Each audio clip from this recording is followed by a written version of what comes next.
Necə yazdan danışım ki, vəziyyət şaxtalı qışlı. Necə mən bayram edim ki, bir ananın gözü yaşlı.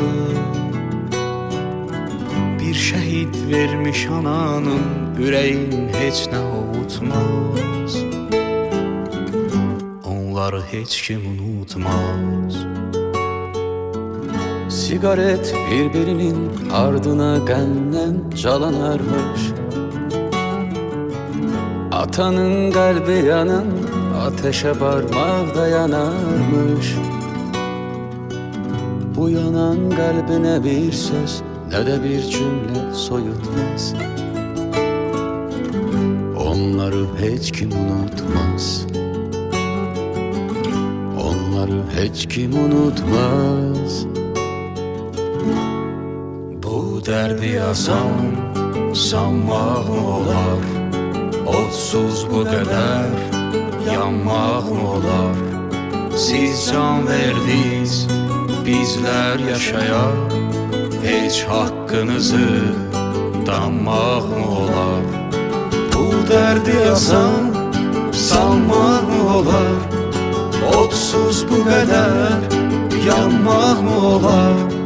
Siz can verdiniz, bizlər yaşayaq. Heç haqqınızı danmaq mı olar? Siz can verdiniz, bizlər yaşayaq. Heç haqqınızı danmaq mı olar? Necə yardan danışım ki, birinin gəlmədi yarı. Bu böyük dərdinə dərd ortağıdır indi məzarı. Ona dünyanı da versən, yerin əlbəttə ki tutmaz. Onları heç kim unutmaz. Ne kadar pencereden boylanar əsrətlə uşaqlar, üşüdər ruhunu hamının dolu gözlər, boş otaqlar. Uşaq ağlıyla ne bilsin ki atam getdi qayıtmaz. Onları heç kim unutmaz. Onları kimse unutmaz. Bu dərdi yazan sanmaq mı olar? Odsuz bu qədər yanmaq mı olar?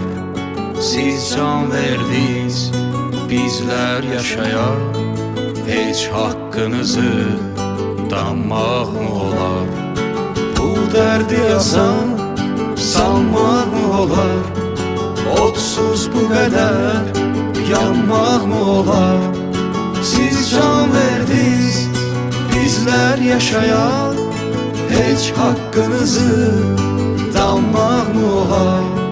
Siz can verdiniz, bizlər yaşayaq, heç haqqınızı danmaq mı olar?